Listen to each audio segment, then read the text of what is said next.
Yo, what's up? Welcome back to another episode of the SWUS. We are into college football week 3 already. Got a good noon game here. It's not the most loaded slate as far as college football games go on this Saturday, but this is a good one. Alabama up in Madison. Let's do it. Welcome to the SWUS. The SWUS.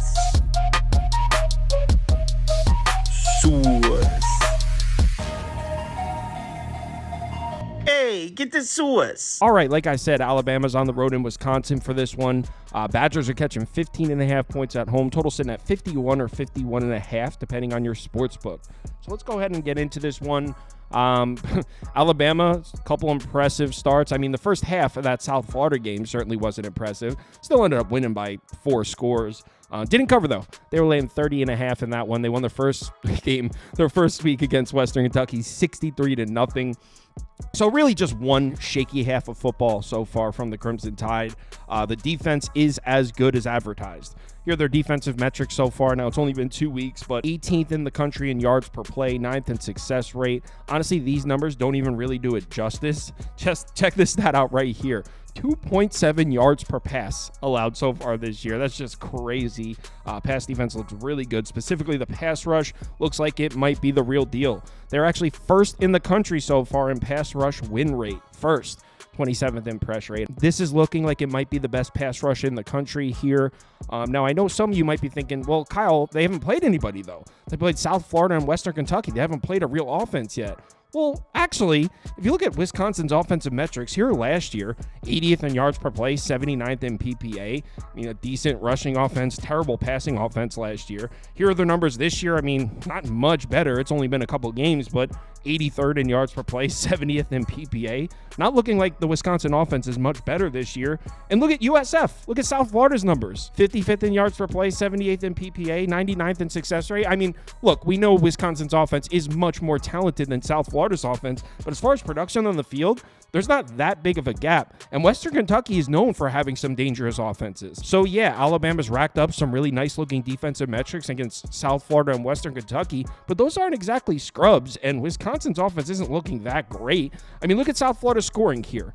This is last year and this year. All their other games, they're averaging 35.3 points per game. In their 2 games against Alabama, 9.5. So this is an offense that usually scores, not when they play the Tide. So far this season, Alabama's allowing just 8 points per game, 103 passing yards per game allowed, 124 rushing yards per game allowed. This is looking like one of the best defenses in the country. Now let's switch it around and look at the Wisconsin offense, and I mean, has it really impressed? They played Western Michigan and South Dakota, an FCS program, and a Western Michigan team who I think is going to have a good offense this year, but it's one of the worst defenses in the country last year. Just 28 points, 27 points. So not exactly an offensive explosion to start the season here for Wisconsin. Tyler Van Dyke's start with the team is, I mean, through 2 games, he's got 406 passing yards, 1 passing touchdown, just 6.4 yards per pass attempt. Not great. If you compare his numbers from this season to the rest of his career, he's definitely off to a slow start. Just 58.3% completion so far in 2024.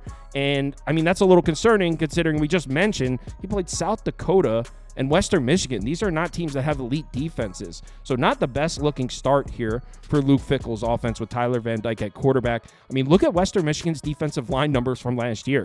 Like I said, this was one of the worst defenses in the FBS. Now, they did bring back some production. I expect it to be a little better, but still, this is not a good defense by any stretch. Wisconsin should have put up 40 plus on this team. So the Alabama defense coming to town should scare the shit out of you if you're a Wisconsin fan. And then you add in the fact that last year, Alabama had one of the most dangerous road defenses in the FBS. Look at their numbers on the road last year. First in pass defense success rate on the road last year. I mean, pretty much top 10 across the board. This defense was very good on the road last year. So overall, on this side of the ball, I don't like the matchup for Wisconsin's offense at all. I think they're going to struggle to move the ball. But then we get to the other side, and this is where, if you like Wisconsin, this is where you're looking. The Alabama offense. We just talked about how impressive Alabama's defense looked against Western Kentucky and South Florida, 2 programs that should have decent offenses this year. Those 2 programs are not known for their defenses. So when we look at Alabama's offensive metrics here, 48th in yards per play, 42nd in success rate, 26th in PPA, That's not as impressive considering they played 2 teams that shouldn't have good defenses this year. They pretty much never have good defenses. And what we've seen so far from the Alabama offense is they're running the football. I mean, it hasn't looked like the DeBoer offense from Washington last year, that's for sure. We've actually seen 2 different 100-yard rushers. In week 1 against Western Kentucky, it was Justice Haynes, had 102 yards, but 85 of them came on one run.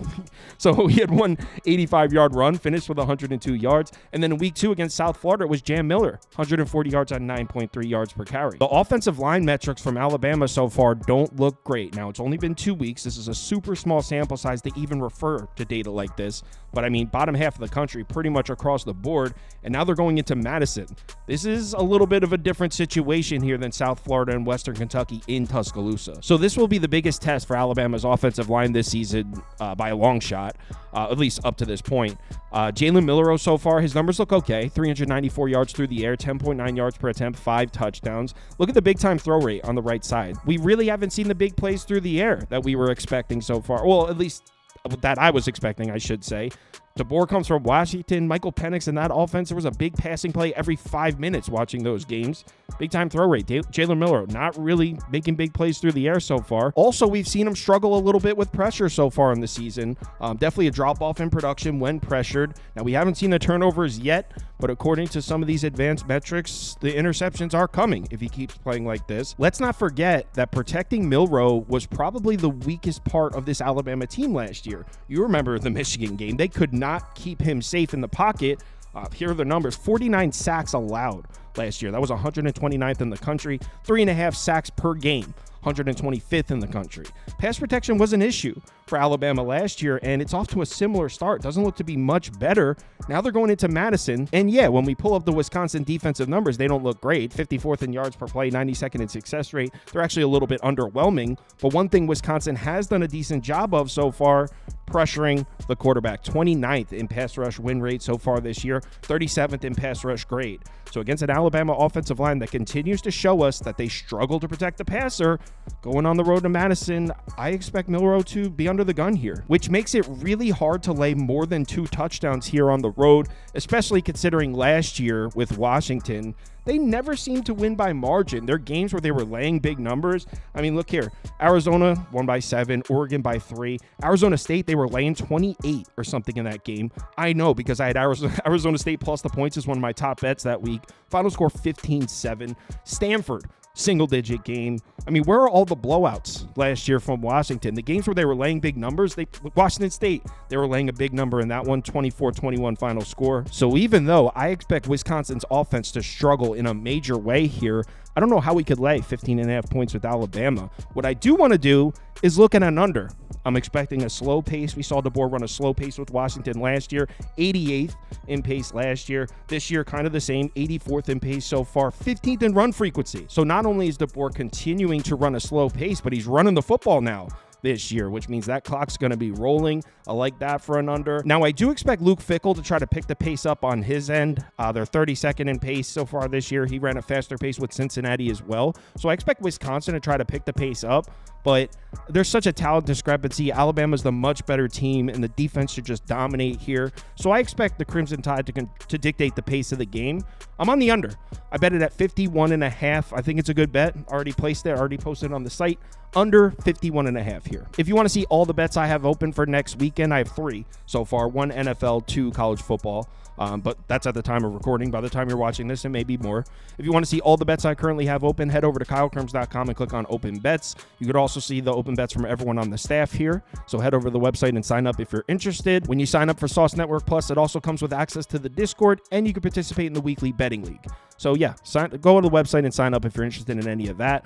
Live shows, 4 p.m. Eastern time weekdays. Then the big shows are on the weekends. 10 a.m. college football show up to kickoff. 11 a.m. Sunday up to kickoff for NFL. So if you're able to make it, we'd love to see you in the comments. Let's have ourselves a nice week 3 college football. Remember to bet responsibly, and I'll talk to you in the Discord.